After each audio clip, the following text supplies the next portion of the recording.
헤어질 때 하는 인사말이 여럿이 있습니다. 그 중에 하나가 Auf Wiedersehen이라는 인사입니다. 다시 만나자는 약속이 담긴 그런 헤어질 때의 인사말입니다. 다시 만나자는 약속, 예수님께서는 십자가의 순환을 받기 전날 밤에 제자들에게 하셨습니다. 이별의 순간이 다가왔기 때문입니다. 다시 보자. 그런데 언제 예수님께서는 그의 제자들과 다시 만날 수 있을까요? 예수님께서는 조금 있으면이라는 단어와 또 조금 있으면이라는 단어로 다시 만날 그때를 가리키고 있습니다. 예수님께서 말씀하신 조금 있으면 그리고 또 조금 있으면 이것은 십자가의 순환과 그리고 예수님의 재림을 가리키는 그런 말은 아닙니다.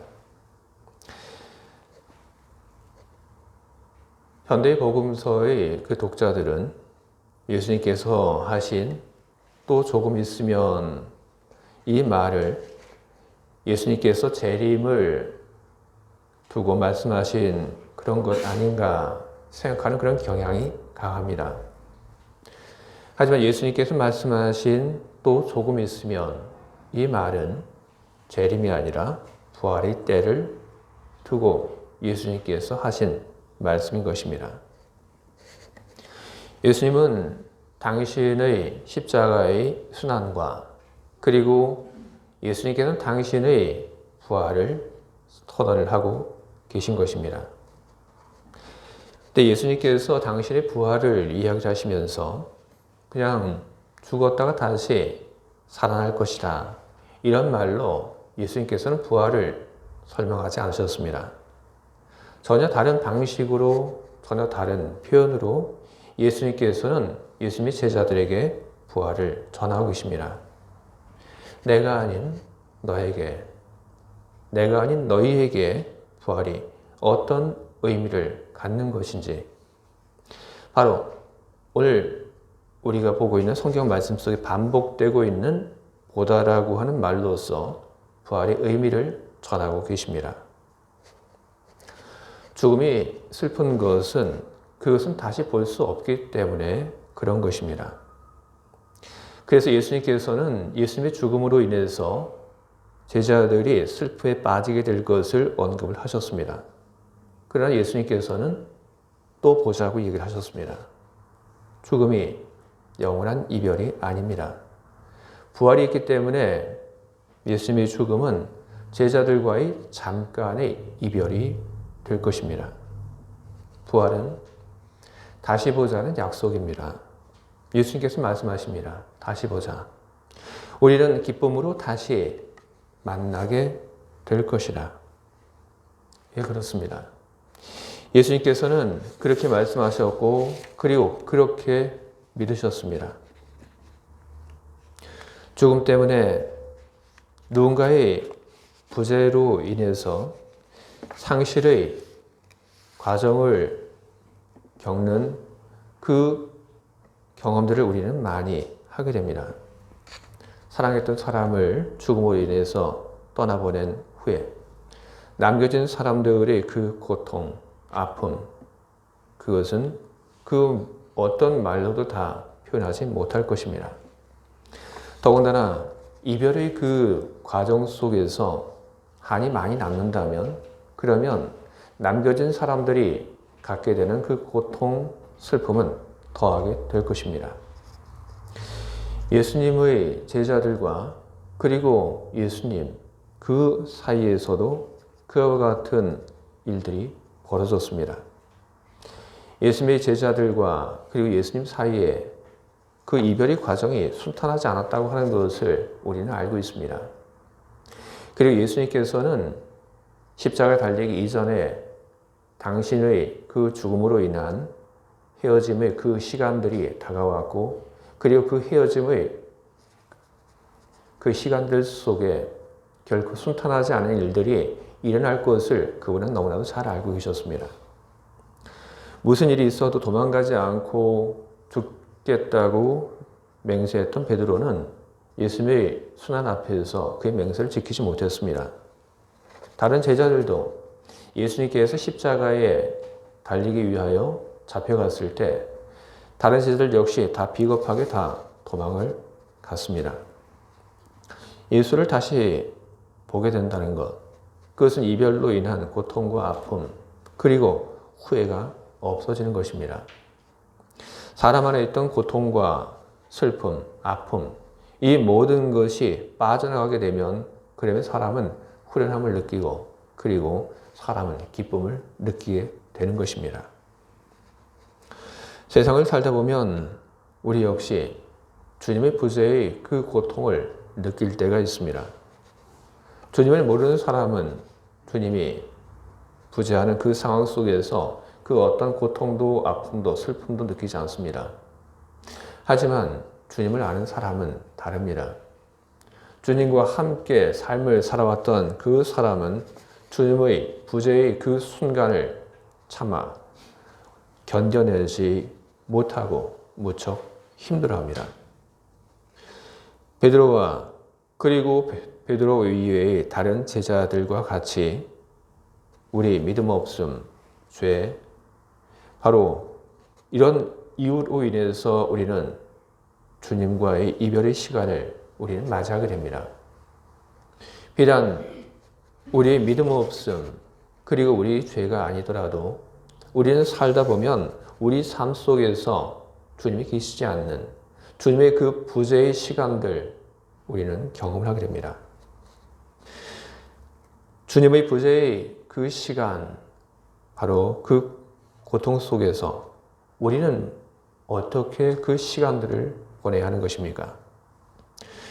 우리는 주님이 우리 곁으로 다시 오신다고 하는 것을 우리는 믿어야 하는 것입니다. 죽음보다도 더 강력한 이별의 장치는 없습니다. 그렇기 때문에 그 죽음이라고 하는 것을 지나쳐서 제자들에게 다시 돌아오신 그 주님을 생각하면서 우리는 주님이 다시 우리를 만나러 오실 것이라고 하는 그 희망을 우리는 갖게 되는 것입니다. 나와 주님이 함께하지 못하는 시간, 내 삶 속에서 주님이 계시지 않는 그 부재의 고통, 그것이 무엇이 되었던지 간에 주님께서는 그 이유가 되는 그 모든 것을 뛰어넘고 다시 우리 곁으로 오실 것이기 때문에 그런 것입니다. 죽음이 예수님과 제자들을 갈라 놓았을지라도 그럼에도 불구하고 주님이 다시 제자들 곁으로 오신 것처럼 여러분 삶 속에 어떤 일이 있어서 그래서 여러분들이 주님과 함께함을 경험하지 못할지라도 주님께서는 여러분 곁으로 반드시 돌아오실 것입니다. 복음서를 볼 때 이것은 분명한 사실입니다. 마리아와 마르다는 그의 오빠 나사로의 목숨이 경각에 달렸을 때 예수님의 그 부재를 겪었습니다. 그녀들은 예수님의 부재로 인한 괴로움을 겪었습니다. 마리아와 마르다만 예수님이 계시지 않는 그 시간을 보내며 그 시간의 고통을 보냈던 것은 아닙니다. 오병이어의 기적 이후 예수님의 그 제자들은 예수님 없이 갈릴리 바다를 배를 타고 건너다가 풍랑을 만나는 위험을 겪게 됩니다. 바로 이 순간 예수님의 제자들은 그 배 위에서 예수님의 그 부재를 그들은 느낍니다. 그들은 이미 이전에 이와 비슷한 일을 겪었습니다. 하지만 그때에는 예수님께서 배 안에 계셨습니다. 예수님께서 풍랑이는 그 배에 타고 그 배에 누워 잠을 자고 계셨습니다. 풍랑이는 그 속에서 예수님의 제자들이 예수님을 깨웠을 때 예수님께서는 일어나셔서 풍랑을 잠재우셨습니다. 바로 그 일이 마태복음 8장에 기록되어 있고 그 후에 주님 없이 또다시 풍랑을 만난 일이 마태복음 14장에 기록되어 있습니다.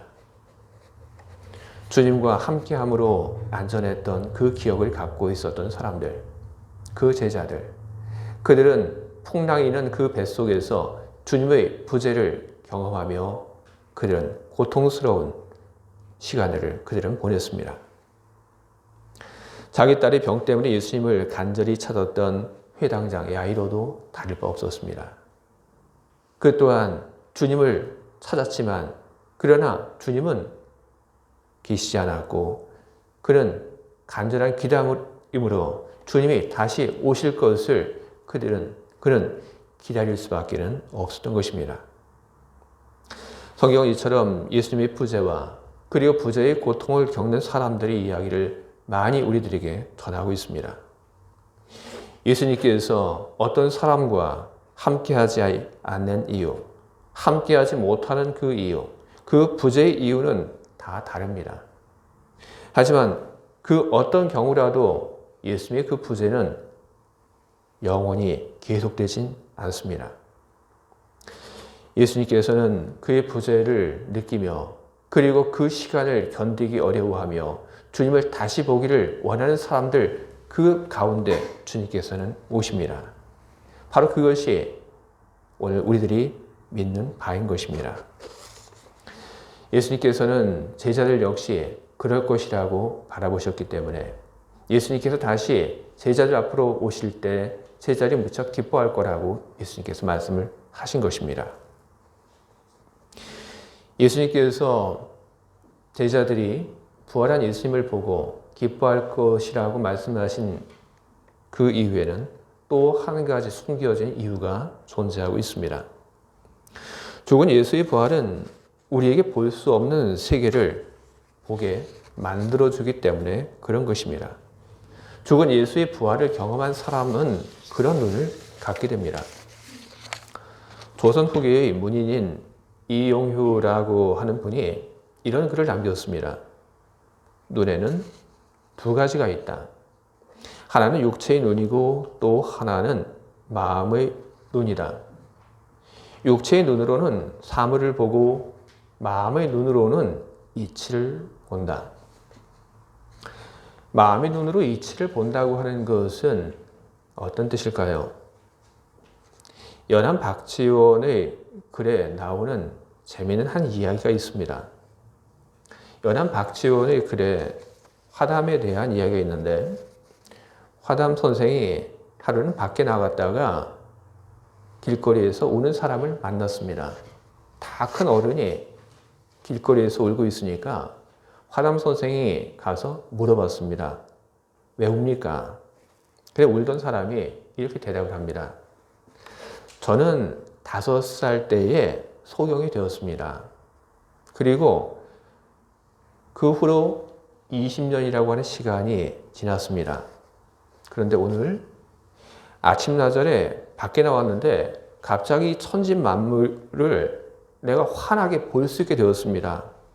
그래서 너무 기뻐서 내가 집으로 돌아가려고 하는데 그런데 이 밭둑에 갈림길이 많고 대문들이 서로 다 같아서 제 집을 구별할 도리가 없습니다.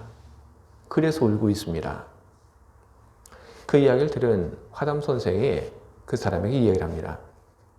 내가 당신에게 당신 집으로 돌아갈 그 방도를 가르쳐 주겠습니다. 당신 눈을 도로 감으면 당신 집이 나올 겁니다. 이렇게 이야기를 하니까 이 거리에서 울던 그 사람이 눈을 감았습니다. 그리고 눈을 감고 이 지팡이로 더듬으면서 자기 발이 가는 대로 그냥 걸어갔습니다. 그랬더니 자기 집이 나왔습니다. 우리 육체의 눈으로는 볼 수 없는 세계가 있습니다. 우리 육체의 눈으로는 찾아갈 수 없는 그런 세상이 있습니다. 이용이라고 하는 분이 언급한 마음의 눈, 그 마음의 눈을 기독교에서는 영의 눈이라고 부르기도 하고 또 다른 말로는 믿음의 눈이라고 그렇게 부릅니다. 예수님께서는 제자들에게 육체의 눈 만이 아닌 믿음의 눈을 가질 것을 주문하고 계십니다. 예수님이 부활하신 후에 도마에게 찾아오신 주님이 그때 도마와 다른 제자들에게 하신 말씀이 있습니다. 요한복음 20장 29절을 보게 되면 너는 나를 본고로 믿느냐? 보지 못하고 믿는 자들은 복되도다. 이렇게 말씀을 하셨습니다. 바로 이 말씀이 믿음의 눈, 그리고 영의 눈을 가리키는 것입니다. 믿음의 눈, 그리고 영의 눈은 예수님이 메시아라고 하는 것을 보게 하고 하나님의 이치와 그리고 하나님의 계획을 보게 하는 것입니다. 사도 바울이라고 하는 이 사람이 처음에는 자기 육체의 눈으로만 예수를 바라보았습니다. 그랬더니 예수만큼 못된 사람이 없었습니다. 하지만 다메섹으로 가는 중에 바울은 아주 특별한 체험을 하게 됩니다. 죽은 줄 알았던 예수가 그에게 말을 걸어온 것입니다. 바울은 죽은 예수가 다시 살아난 것을 알았습니다. 그리고 바로 그 순간 그의 믿음의 눈이 떠지게 됩니다. 생명을 죽이고 그리고 생명을 살리는 것은 오직 하나님만이 하실 수 있는 일입니다. 그렇기 때문에 죽은 예수를 다시 살린 것, 그것은 하나님께서 하신 일입니다. 예수님께서 하신 그 모든 말씀과 그리고 예수님께서 하신 그 모든 일들이 옳았기 때문에 하나님께서 예수를 다시 살린 것입니다. 바로 그것을 알아차리는 순간, 그것을 깨닫는 그 순간 바울은 믿음의 눈이 열리게 되었던 것입니다. 예수께서 십자가에 달리기 전에 제자들에게 기쁨을 이야기하시며 제자들에게 기대했던 것도 바로 그것입니다. 예수께서는 죽음을 아버지에게로 감이라고 말씀을 하셨습니다. 그리고 죽임을 당한 예수께서 부활하신 것을 제자들이 다시 보게 되었을 때 그들은 죽음 너머의 세계에 대한 새로운 눈들을 그들은 갖게 될 것임을 예수님께서는 믿고 계셨던 것입니다. 죽은 자가 다시 살아나는 그 사건을 통하여 제자들이 가지고 있었던 기존의 상식과 암록이 깨어지는 그런 일들이 일어나게 될 것이고 그럼으로써 새로운 인식과 새로운 눈을 가지게 될 것을 예수께서는 믿고 계셨던 것입니다. 그 눈으로 세상을 바라보고 그리고 그 눈으로 예수를 바라보고 그 눈으로 하나님 나라를 바라보게 될 때 제자들이 그 가슴 속에 기쁨이 충만할 것을 예수께서는 믿고 계셨던 것입니다. 여러분, 우리의 육체의 눈으로 볼 수 없던 세계를 믿음의 눈으로 보게 되면 죽음에 대한 이해가 달라지게 됩니다. 세상에 대한 이해가 달라지게 됩니다. 세상의 것만을 바라보지 않게 되며 악에 대해서 지지 않는 용기를 우리는 얻게 되는 것입니다. 주의 사랑하는 교회 여러분, 여러분 모두에게도 다시 보자고 말씀하신 그 주님의 말씀이 이루어지고 그리고 여러분들 모두에게도 기쁨이 넘치게 되기를 간절히 소망합니다. 우리에게는 주님을 다시 보는 기쁨, 그리고 보이지 않던 세계를 보는 기쁨이 있을 것입니다.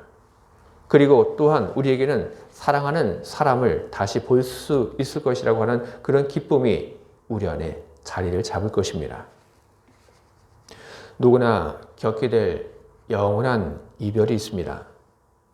그러나 예수님께서 부활하시고 부활의 첫 열매가 되셨습니다. 예수를 믿는 사람들은 하나님의 나라로 갑니다.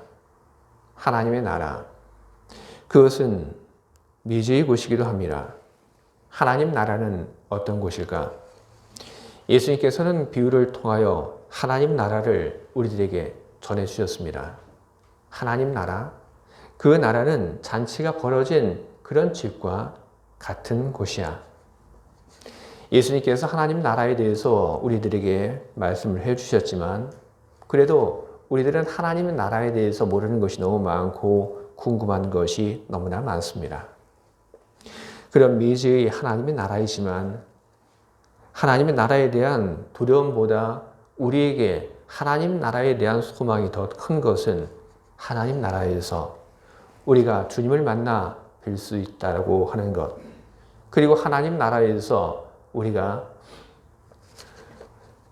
세상을 살면서 사랑했던 그 사람들을 다시 만날 수 있다고 하는 것 때문에 우리는 하나님 나라에 대해서 간절한 소망을 우리는 갖게 되는 것입니다. 하나님 나라는 우리가 사랑했던 사람들을 다시 만날 수 있는 곳입니다. 하지만 하나님 나라에서는 우리가 이 세상을 살면서 사랑했던 모든 사람들을 모두 다 만나지는 못합니다. 오직 예수를 믿는 사람, 그 사람만 우리들이 하나님 나라에서 다시 만나게 될 것입니다. 여러분이 사랑하는 부모님, 그리고 여러분들이 사랑하는 그 자녀들, 그분들에게 하나님을 잘 전할 수 있기를 바랍니다. 만약 그분들이 아직 하나님을 모른다면 말입니다. 여러분들이 사랑하는 부모님, 그리고 여러분들이 사랑하는 자녀들, 그 자녀들에게 하나님을 전하고, 그래서 여러분의 부모님과 여러분의 자녀들이 하나님을 잘 믿고, 그래서 먼 훗날 하나님 나라에서 기쁨의 재회를 할 수 있게 여러분 미리미리 준비하시는 여러분이 되시기를 바랍니다. 우리에게 잠시 이별이 있을지라도 믿는 사람들에게는 영원한 이별이라고 하는 것은 없습니다. 그것이 주님과의 이별이든 그것이 우리 사랑하는 사람과의 이별이든 믿는 사람에게는 영원한 이별이 없습니다. 다시 보자. 주님께서 그 말씀을 하셨습니다. 그 말씀이 여러분 모두에게 기쁨과 힘이 되기를 원하고, 그리고 여러분들 또한 여러분이 사랑하는 사람들에게, 그리고 주님에게 다시 보자고 하는 말을 늘 하며 여러분 마음속에 기쁨과 평화가 늘 넘치기를 주님의 이름으로 축원드립니다. 아멘. 함께 기도하겠습니다.